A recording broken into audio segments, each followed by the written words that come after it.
یہ لوگ باہر گئے، کچھ دن کے بعد شفایاب بھی ہو گئے، نیت میں فطور آیا، اللہ کے نبی صلی اللہ علیہ وسلم کی جانب سے صدقے کے ان اونٹوں کا جو چرواہا طے تھا اس کا قتل کیا اور صدقے کے اونٹ لے کر بھاگ گئے، اسلام سے منحرف ہو گئے، مرتد ہو گئے، بیچ راستے میں پکڑے گئے اور نبی علیہ السلام کی خدمت میں پیش کیے گئے۔ اللہ کے نبی صلی اللہ علیہ وسلم کے حکم سے سخت سے سخت سزا دی گئی، ایک طرف کا ہاتھ اور دوسری طرف کا پیر کاٹ دیا گیا اور تپتی ریت میں سخت ترین گرمی میں چٹانوں پر ڈال دیا گیا، تڑپ تڑپ کر مر گئے۔ اللہ کے نبی صلی اللہ علیہ وسلم کی اس حوالے سے حدیث ہے جس کا مفہوم بالکل واضح ہے۔ آپ صلی اللہ علیہ وسلم کی حدیث کے الفاظ ہیں، من بدل دینہ فاقتلوہ، اور کما قال علیہ السلام، جو اپنے دین کو تبدیل کر لے، ایمان جیسی، اسلام جیسی نعمت سے منحرف ہو کر کفر کے اندھیروں میں چلا جائے، اس کا ایک ہی علاج ہے، سرطن سے جدا کر دیا جائے۔ اور اللہ کے نبی صلی اللہ علیہ وسلم کے اس فرمان پر آپ کے صحابہ نے عمل کیا۔ اللہ کے نبی صلی اللہ علیہ وسلم کا سانحہ وفات، آپ کا اس دنیا سے پردہ فرمانا، یہ وہ واقعہ تھا جس سے بڑا غم کا واقعہ حضرت آدم علیہ السلام سے لے کر آج تک دنیا انسانیت نے نہیں دیکھا، اور نہ قیامت تک اس سے بڑا کوئی غم کا واقعہ پیش آ سکتا ہے۔ وہ ذات جس کے صدقے میں زمین بنائی گئی، آسمان بنائے گئے، سب کچھ جن کے طفیل بنایا گیا، وہی شخصیت اس دنیا سے پردہ فرما گئی۔ حضرت صحابہ کرام کے لیے ناقابل برداشت یہ واقعہ تھا۔ جس دن نبی صلی اللہ علیہ وسلم کی وفات ہوئی تو صحابہ جو جہاں تھا سہم کر رہ گیا۔ آپ صحابہ کا تو ذکر چھوڑیے، حضرت عمر بن خطاب رضی اللہ تعالی عنہ، جن کے بارے میں زبان نبوت سے یہ الفاظ نکلے تھے، لولا بعدی نبی لکان عمر، او کما قال علیہ السلام، کہ میرے بعد نبوت کا سلسلہ یوں تو ہمیشہ کے لیے بند ہے، لیکن فرض کیجئے کہ میرے بعد نبوت کا سلسلہ اگر جاری ہوگا، اللہ تعالیٰ میرے بعد کسی کو نبی بنا دے، تو عمر اپنے فہم، اپنی فراست، اپنی دور اندیشی، اپنی دور بینی، اپنے اسلامی جذبے کے لحاظ سے اس قابل تھے کہ انہیں منصب نبوت پر فائز کیا جاتا۔ جس شخص کا اتنا بڑا مقام تھا نبی صلی اللہ علیہ وسلم کی وفات پر، وہ بھی بے حال تھا، اور ان کی زبان سے یہ کلمات نکل رہے تھے، خبردار اگر کسی کی زبان سے میں نے یہ سن لیا کہ نبی اکرم صلی اللہ علیہ وسلم وفات پا گئے، تو میں اس کا سر تن سے جدا کر دوں گا۔ ایسے سخت ترین موڑ پر اللہ تعالیٰ نے حضرات صحابہ کرام کو حوصلہ دینے کے لیے، ان کی تسکین کے لیے، ان کو سکون دینے کے لیے جس شخصیت کو کھڑا کیا وہ تھے سیدنا ابو بکر صدیق رضی اللہ تعالی عنہ۔ آپ کھڑے ہوئے اور آپ نے مسجد نبوی میں اپنا جو تاریخ ساز خطبہ دیا، اس میں یہی آیت تلاوت فرمائی، وَمَا مُحَمَّدٌ إِلَّا رَسُولٌ قَدْ خَلَتْ مِن قَبْلِهِ الرُّسُلُ أَفَإِن مَاتَ أَوْ قُتِلَ انقلبتم عَلَىٰ أَعْقَابِكُمْ، کہ محمد ایک رسول ہی ہیں جو گزر چکے، وفات پا چکے، تو کیا خدا نخواستہ اگر وہ اپنی طبی موت وفات پا جاتے یا شہید کر دیے جاتے تو کیا تم لوگ الٹے پاؤں پھر جاؤ گے، یعنی اسلام سے پھر جاؤ گے؟ اور آگے فرمایا گیا کہ سن لو، جو اسلام سے پھر جائے گا تو وہ کسی اور کا نقصان نہیں کرے گا، اللہ کا نقصان نہیں کرے گا، وہ ایسا کر کے خود اپنی ذات کو نقصان پہنچائے گا۔ اس خطبے میں حضرت ابو بکر صدیق رضی اللہ تعالی عنہ نے اس آیت سے ہٹ کر اسی کے مفہوم کو سامنے رکھتے ہوئے یہ بھی فرمایا تھا کہ سن لیجیے، جو محمد کی عبادت کرتا تھا تو وہ سن لے کہ محمد وفات پا چکے، اور جو اللہ کی عبادت کرتا تھا تو وہ سن لے اللہ زندہ ہے اور ہمیشہ زندہ ہے۔ حضرات صحابہ کرام فرماتے ہیں کہ ہم نے جب یہ آیت سنی تو ایسا معلوم ہوا کہ گویا یہ ابھی ابھی نازل ہوئی۔ صحابہ پرسکون ہو گئے، اللہ کے نبی صلی اللہ علیہ وسلم کی تکبیر، نماز جنازہ اور تدفین، یہ سب مراحل کے بعد دیگرے طے ہوئے، تو یہ سب ترین واقعہ تھا جس سے حضرات صحابہ کرام گزرے تھے۔ لیکن ارتداد کتنی خطرناک چیز ہے، اسلام سے پھر جانا کتنی خطرناک چیز ہے، اس کا اندازہ اس طرح لگائیے کہ اللہ کے نبی صلی اللہ علیہ وسلم کی وفات کا سانحہ واقعہ تازہ پیش آیا ہے، اور حضرت ابو بکر صدیق رضی اللہ تعالی عنہ خلیفۃ المسلمین بنتے ہی ان لوگوں کے خلاف اٹھ کھڑے ہوئے جنہوں نے نبی صلی اللہ علیہ وسلم کی وفات کے بعد ارتداد کا راستہ اختیار کیا۔ بہت سے وہ لوگ تھے جنہوں نے زکات کا انکار کیا، اور عرب ہی میں مختلف علاقوں میں 4-5 ایسے منحوس بھی تھے جنہوں نے نبی ہونے کا دعویٰ کیا، اور کچھ مدینہ منورہ کے ارد گرد کے دیہاتوں میں بدوی لوگ ایسے تھے جنہوں نے اعلان ارتداد کا راستہ اختیار کیا۔ یہ ایک بڑا نازک موڑ تھا۔ ایک طرف اللہ کے نبی صلی اللہ علیہ وسلم دنیا سے رحلت فرما چکے ہیں، صحابہ ابھی اسی غم سے گزر رہے ہیں، دوسری طرف مدینہ منورہ کے چاروں طرف ارتداد کی لہر پھیل رہی ہے، اور مدینہ منورہ کو اور مدینہ منورہ میں رہنے والے مسلمانوں کو سخت ترین خطرات لاحق ہو چکے ہیں۔ ایسے نازک ترین موڑ پر حضرت ابو بکر صدیق رضی اللہ تعالی عنہ نے 11 کے قریب لشکر تیار فرمائے، اور سب منکرین کے خلاف، سب مرتدین کے خلاف جہاد کا اعلان فرمایا، جنگ کا اعلان فرمایا۔ چونکہ وہ غم کا ماحول تھا، نبی صلی اللہ علیہ وسلم کو وفات پائے ابھی کچھ ہی زمانہ گزرا تھا، اس لیے حضرت ابو بکر صدیق رضی اللہ تعالی عنہ کا یہ اعلان سن کر بعض صحابہ سجدے میں آ گئے، حیرت میں پڑ گئے، انہیں سمجھ میں نہیں آ رہا تھا کہ کیا کیا جائے۔ حضرت عمر بن خطاب رضی اللہ تعالی عنہ نے بھی اس موقع پر حضرت ابو بکر صدیق رضی اللہ تعالی عنہ کو مشورہ دیا تھا کہ نرمی سے کام لیا جائے، بڑے نازک دور سے اس وقت ہم گزر رہے ہیں۔ لیکن قربان جائیے حضرت ابو بکر صدیق رضی اللہ تعالی عنہ کی شخصیت پر، ان کی ایمانی غیرت پر، ان کے ایمانی جوش پر، اس وقت ان کی زبان سے جو جملہ نکلا وہ آج تک محفوظ ہے اور قیامت تک محفوظ رہے گا۔ آپ نے اس موقع پر فرمایا تھا اَيُنْقَصُ الدِّينُ وَأَنَا حَيٌّ، دین میں کمی واقع ہو، دین کے ساتھ کھلواڑ ہو، لوگ ارتداد کی طرف جا رہے ہوں اور میں زندہ رہوں، یہ ہو نہیں سکتا۔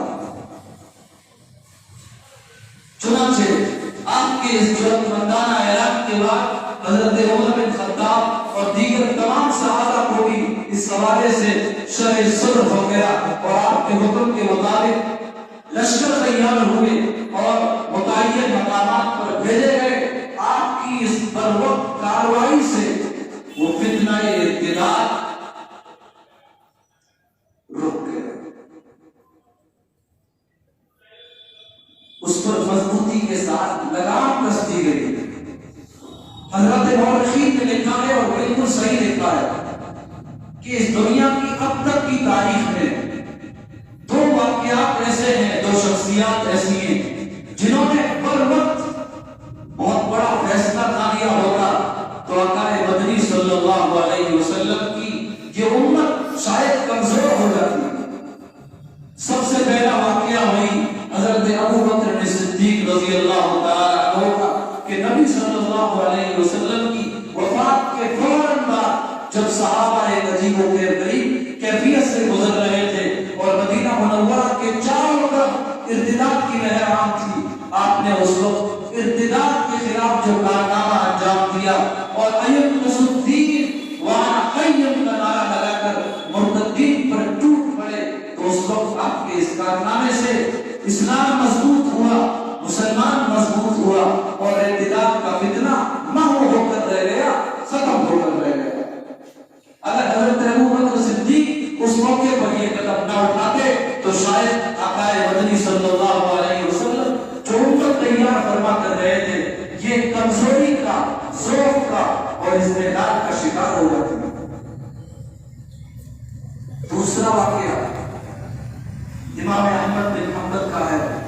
جب وقت کے بادشاہ نے قرآن کریم کے خلق مخلوق ہونے کا فتنہ اٹھایا تو حضرت امام احمد بن حنبل رحمۃ اللہ علیہ بڑی جرأت کے ساتھ, پابندی کے ساتھ, عزم و ہمت کے ساتھ میدان میں آئے, وقت کے بادشاہ کو ٹکر دی, جیل کی سختیاں کاٹی, ان پر گھوڑے برسائے گئے, ہر طرح کی صعوبتوں سے گزرے, لیکن اس فتنے کو ختم کر کے دم لیا.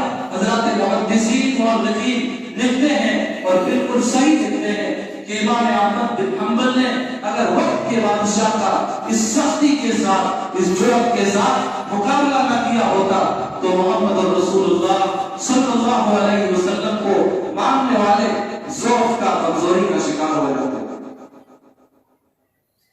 چونکہ اللہ کے نبی صلی اللہ علیہ وسلم کا ارتداد کے حوالے سے, مرتد لوگوں کے حوالے سے پیغام بالکل صاف تھا. سمجھاؤ, سمجھ جائے تو ٹھیک, نہ سمجھے تو سرکن سے بالکل صاف پیغام تھا. اس لیے حضرات صحابہ نے بھی وہی روش اختیار کی اور صحابہ کے بعد زمانہ جو آگے بڑھتا رہا اور جس علاقے میں ارتداد جن راہوں سے سامنے آتا رہا تو وہاں کے رہنے والے اہل اللہ نے, اکابر علماء نے, اولیاء اعظام نے, صوفیاء اعظام نے اس ارتداد کے خلاف وہ جتنی قربانی دے سکتے تھے قربانی دی ہے. اب زیادہ تفصیلات میں نہ جا کر خود اپنے ملک کی طرف آتے ہیں. اللہ تعالیٰ کی کروڑوں رحمت نازل ہو مجدد الفسانی شیخ احمد فاروقی سرہندی رحمت اللہ علیہ پر. مفکر اسلام مولانا سید ابو الحسن علی ندوی رحمت اللہ علیہ نے اپنی کتاب تاریخ دعوت و عزیمت میں لکھا ہے کہ وقت کے بادشاہ اکبر اور اکبر کے بعد جہانگیر کے خلاف مجدد اہل ثانی نے اگر وہ قربانی نہ دی ہوتی تو آج اس ملک میں 70 یا 80 یا اس سے بھی زائد فیصد شیعہ ہوتے ہیں. اہل سنت شیعہ مذہب کی طرف منتقل ہو چکے ہوتے اگر مجدد اہل ثانی نے وہ قربانی نہ دی ہوتی. آپ نے سنا ہوگا کہ اکبر کو اور پھر جہانگیر کو بہکانے والے, رائے حق سے مخالف کرنے والے کون لوگ تھے؟ انہیں ہدایت سے نکال کر ضلالت کی طرف لے جانے والے، ضلالت میں دھکیلنے والے، دین الہی کے شروع کرنے کا، بپا کرنے کا مشورہ دینے والے جو لوگ تھے، ان میں یہ شیعہ پیش تھے۔ اس وقت کے بادشاہوں پر شیعوں کا بڑا اثر تھا، بڑا تسلط تھا، بلکہ ملک کے کئی علاقوں پر تو باقاعدہ شیعہ حکومت کرتے تھے۔ تو اکبر نے جب دین الہی کے نام سے فتنے کو شروع کیا اور نبی اکرم صلی اللہ علیہ وسلم کی شریعت کو چیلنج دیا، تو مجدد الفسانی نے اسی سرہند سے بغاوت کا علم اٹھایا۔ اکبر کو اطلاع مل چکی تھی کہ سرہند سے احمد نامی ایک شخص نے تیرے خلاف آواز بلند کی ہے، صدا بلند کی ہے۔ تو اس کے قریبی لوگوں نے کہا کہ توجہ نہ دو بادشاہ سلامت، آپ کی توجہ سے اور لوگ بھی متوجہ ہوں گے، اس کی شہرت ہوگی، چھوڑ دو۔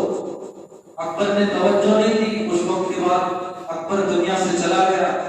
جہانگیر تخت سلطنت پر متمکن ہوا، تو جہانگیر سے بھی کہا گیا، اور یہ کہنے والے یہی شیعہ تھے کہ بادشاہ سلامت شیخ احمد کا فتنہ، اس کی مخالفت جس کا آغاز آپ کے والد کے زمانے میں ہوا تھا، اب مخالفت کا دائرہ بڑھتا جا رہا ہے۔ اگر اس پر لگام نہ دی گئی، اس پر توجہ نہ دی گئی، تو یہ آپ کے لیے، آپ کی حکومت کے لیے بہت بڑا خطرہ بن سکتا ہے۔ بادشاہ نے کہا کیا کیا جائے؟ کہا کہ بلایا جائے، سمجھایا جائے، سمجھ جائے تو ٹھیک ہے، نہیں تو سلطنت سے جدا۔ چنانچہ مجدد الفسانی جہانگیر کے دربار میں طلب کیے گئے۔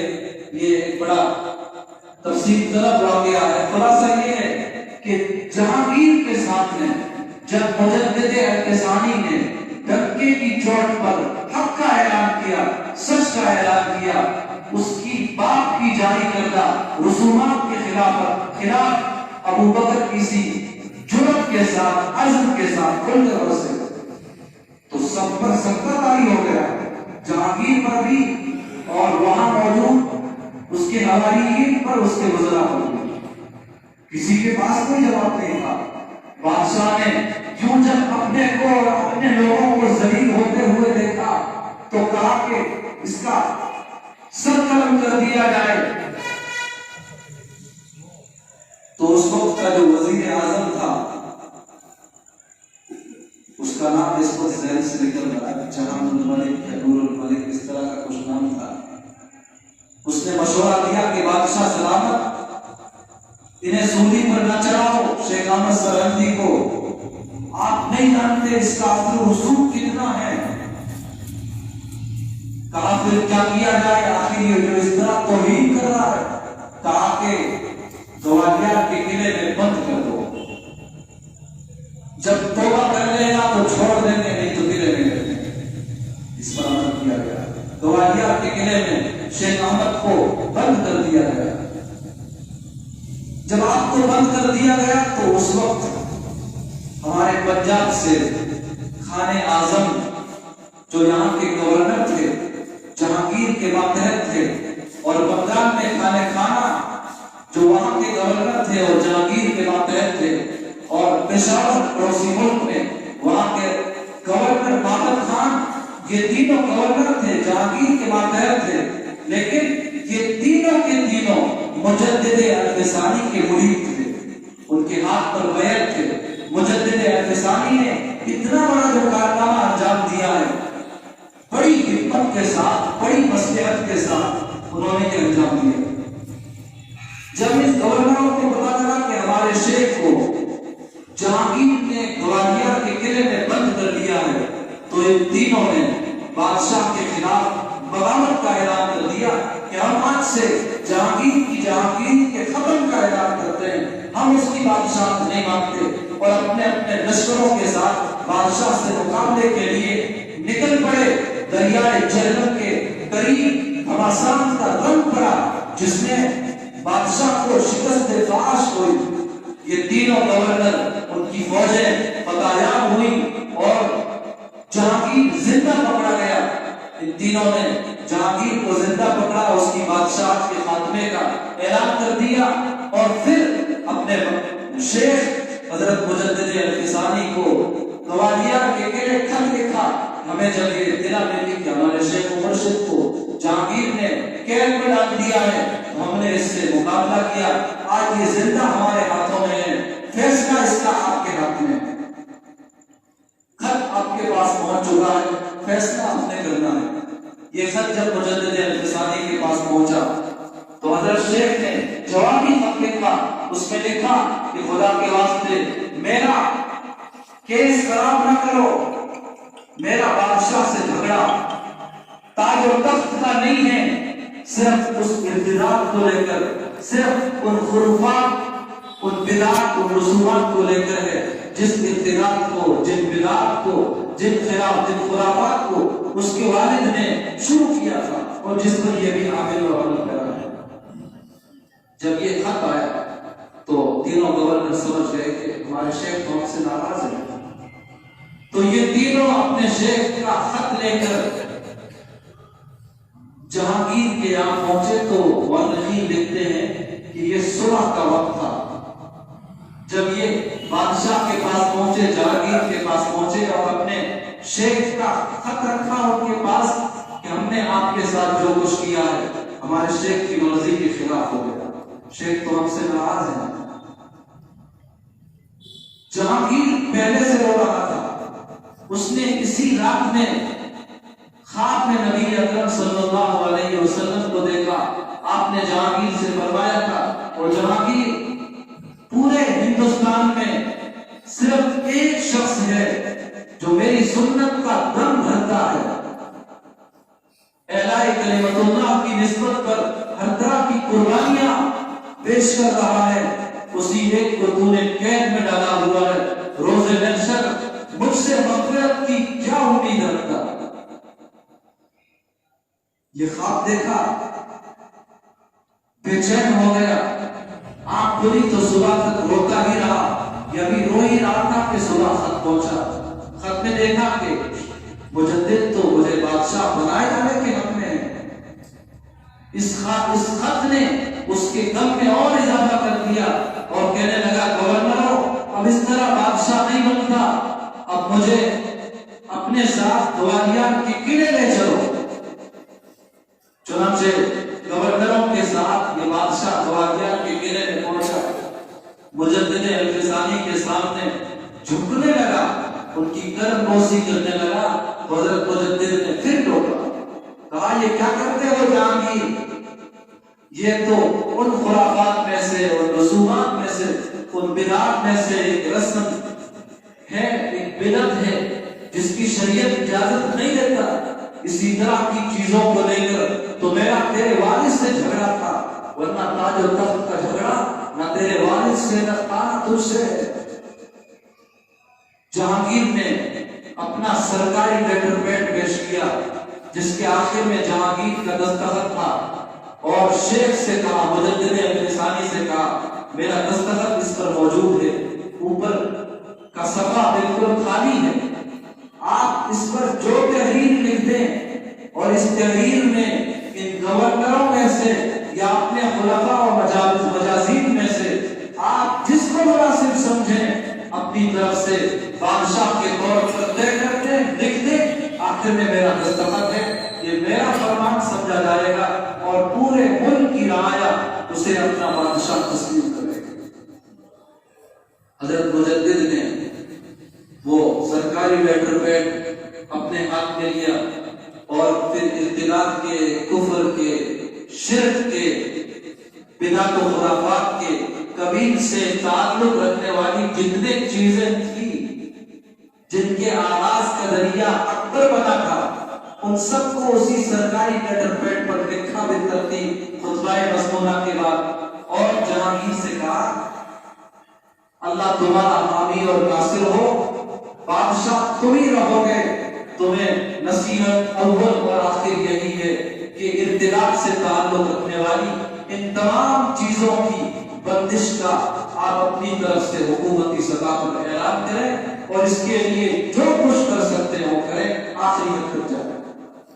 بادشاہ نے آپ کا یہ حکم بسر و چشم منظور کیا اور پھر وہی جہانگیر آپ کے ساتھ لگ کر آپ کے مشن پر کھڑا ہوا اور اسی ارتداد کے خاتمے میں وقت کے مجدد کے ساتھ حسب توفیق حصہ لیا۔ مجدد عہد ثانی کے اس واقعے سے یہ سمجھ میں آتا ہے کہ خلوص دل کے ساتھ اگر ہم ارتداد کے خلاف، نفاق کے خلاف، وقت کی رسومات کے خلاف، بدعت و خرافات کے خلاف میدان میں آ جائیں، صرف اللہ کی رضا مقصود ہو، نام و نمود، شہرت، ناموری مقصود نہ ہو، تو اللہ تعالیٰ کی طرف سے مدد یقینی طور پر ہوتی ہے۔ ظاہری نقشے چاہے جیسے بھی ہوں، ظاہری نقشے کتنے ہی خلاف کیوں نہ ہوں، اب اس سے بڑا ظاہری نقشہ خلاف کیا ہوگا کہ وقت کا بادشاہ خلاف ہے۔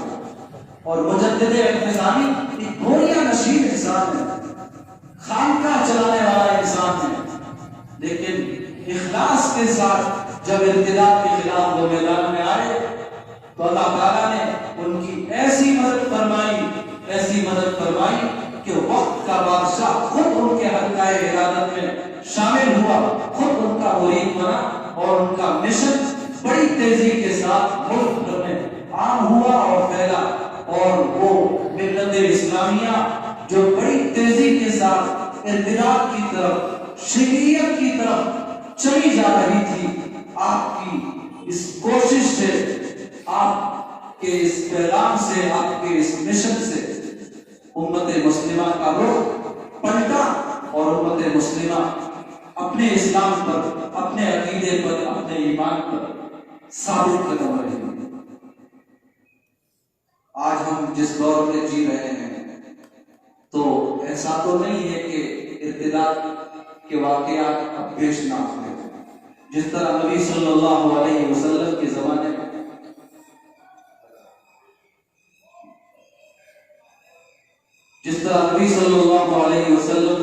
میں ارتداد کے واقعات پیش آئے، پھر نبی کے بعد صحابہ کے زمانے میں پیش آئے، امام احمد بن حنبل کے زمانے میں پیش آئے، اور پھر آخر میں مجدد عہد ثانی۔ یہ تو چند مثالیں ہیں، ورنہ شاید ہی کوئی دور اس طرح کے واقعات سے خالی نہ ہو۔ ہم جس دور میں جی رہے ہیں، اس دور میں اسلام کو اور مسلمانوں کو بہت سے چیلنجز کا سامنا ہے۔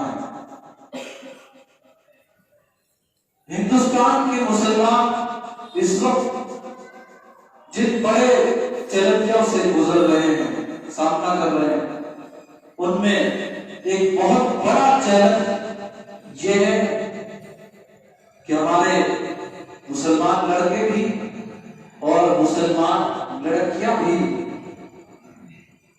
اسلام چھوڑ کر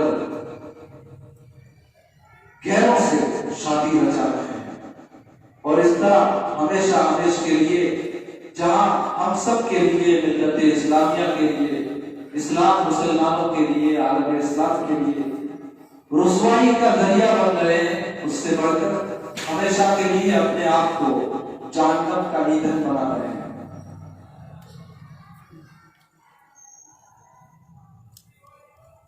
یہ واقعات خاص طور سے پچھلے چند سالوں میں جس تیزی کے ساتھ بڑھ رہے ہیں،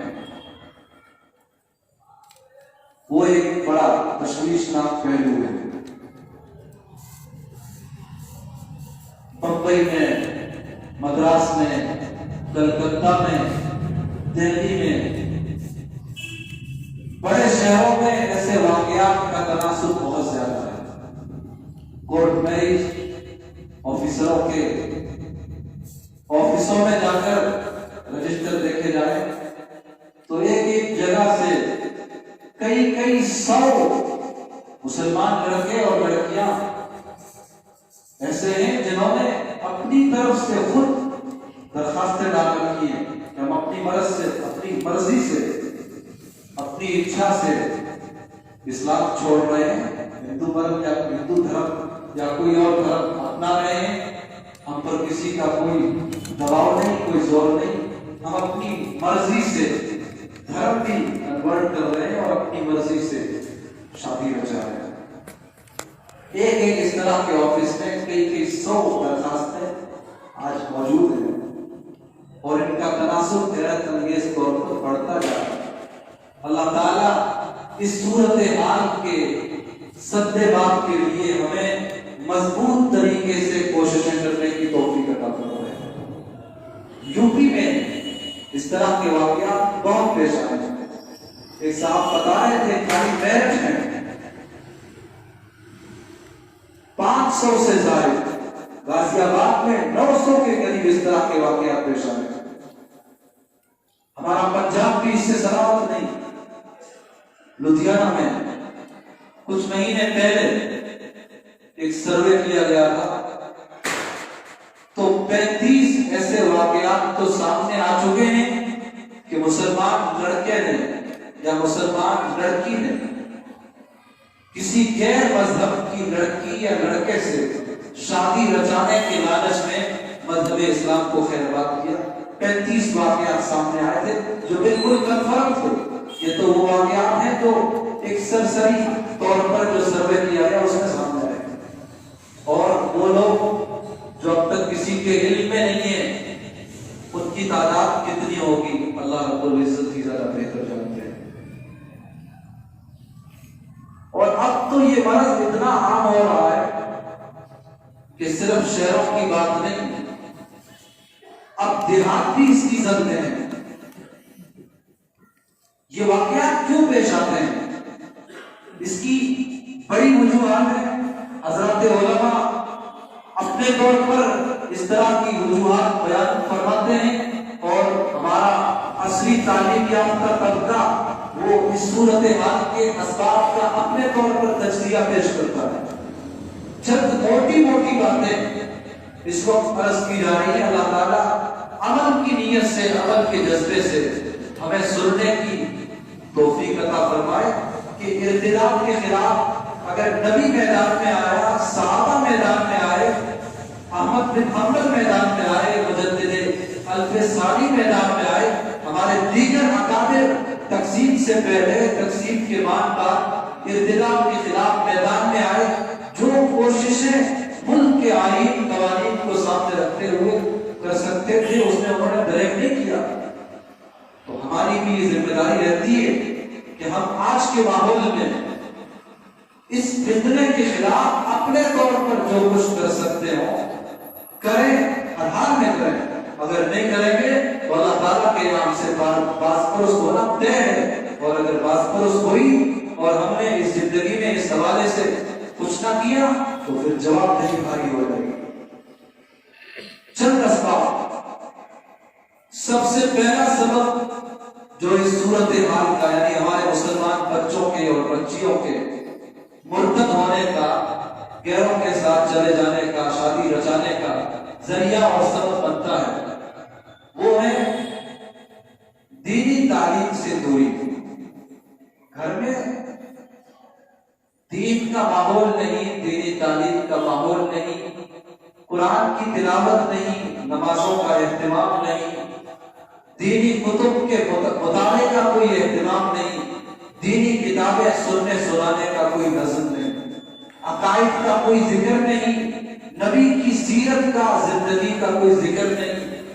اس دین کی نسبت پر صحابہ نے اور صحابیات نے کیسی عظیم قربانیاں پیش کی ہیں، جان و مال کا نذرانہ کس فراخ دلانہ انداز میں پیش کیا ہے۔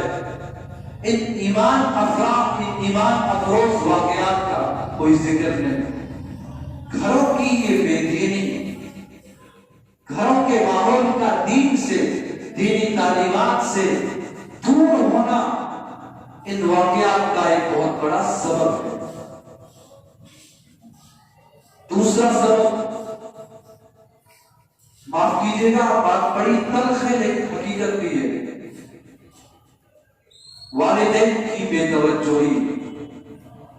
والدین کے پاس سب کچھ ہے، مال و دولت ہے، عزت و شہرت ہے، علاقائی سطح پر، شہری سطح پر، ضلعی سطح پر، صوبائی سطح پر نام بھی حاصل ہے، مقام بھی حاصل ہے، سب کچھ ہے۔ اگر نہیں ہے تو اپنی اولاد کو دینے کے لیے ٹائم نہیں ہے۔ یہ ایک بہت بڑا المیہ ہے۔ اپنی اولاد سے محبت کرنا بے تکلفی کے ماحول میں،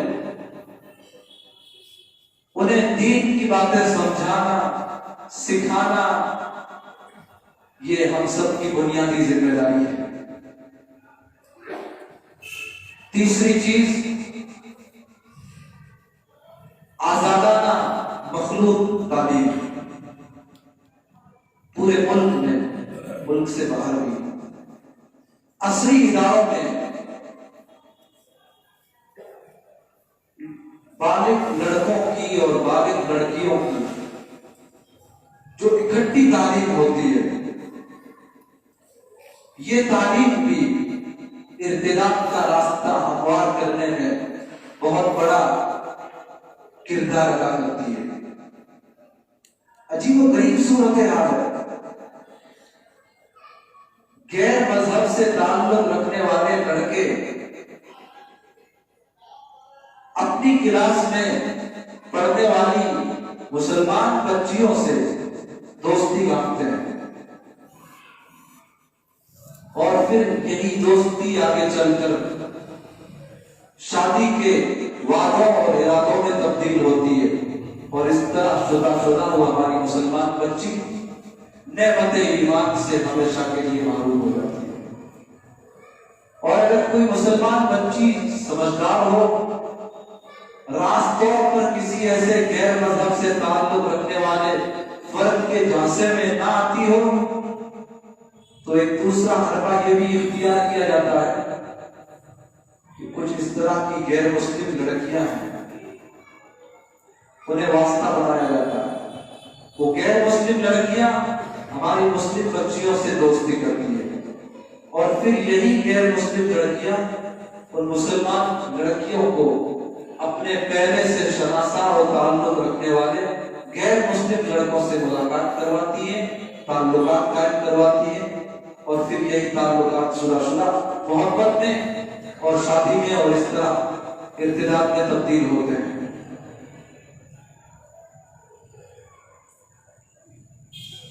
چوتھی چیز،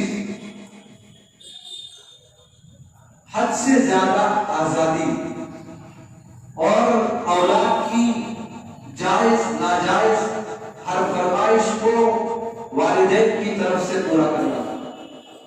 بچے کے ساتھ ایسا لاڈ پیار ہے کہ وہ جو بھی فرمائش کر رہا ہے، جائز کی یا ناجائز کی، حلال کی یا حرام کی، اس کے لیے صحت مند ہے یا نقصان دہ ہے جسمانی اعتبار سے بھی، ان سب چیزوں سے بالا ہو کر آج کل والدین اپنے آپ کو اتنا آزاد خیال بنا چکے ہیں کہ اپنی اولاد کی ہر خواہش کو پورا کرنے کے لیے کسی بھی حد تک چلے جاتے ہیں۔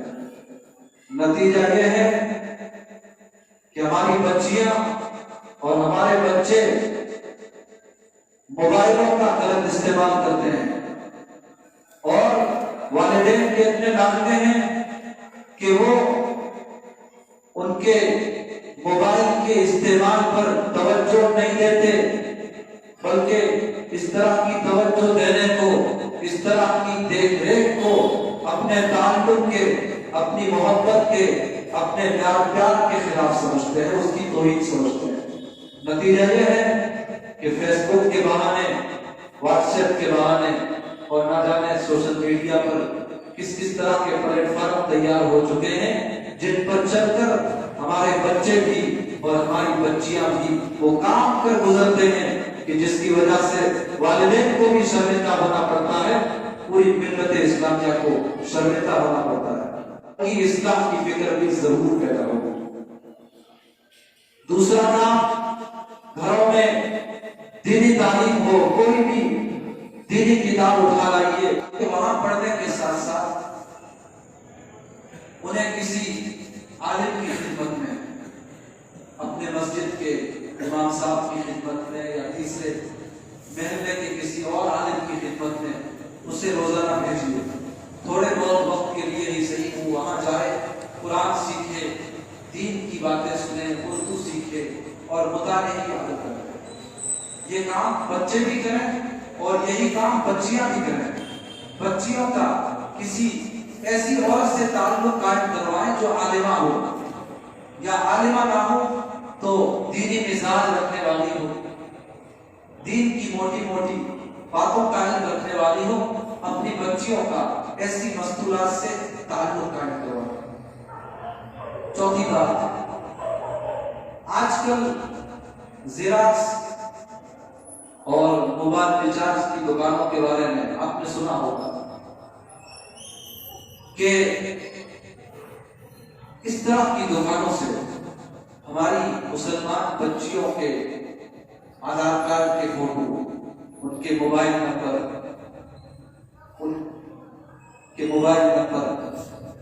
زیراکس اور موبائل ریچارج, اس طرح کی دکانوں سے کچھ اس طرح کی دکانوں سے مسلم بچیوں کے موبائل نمبر, ان کے فوٹو حاصل کرتے ہیں اور پھر انہیں نمبرات کے ذریعے تعلق قائم ہوتا ہے.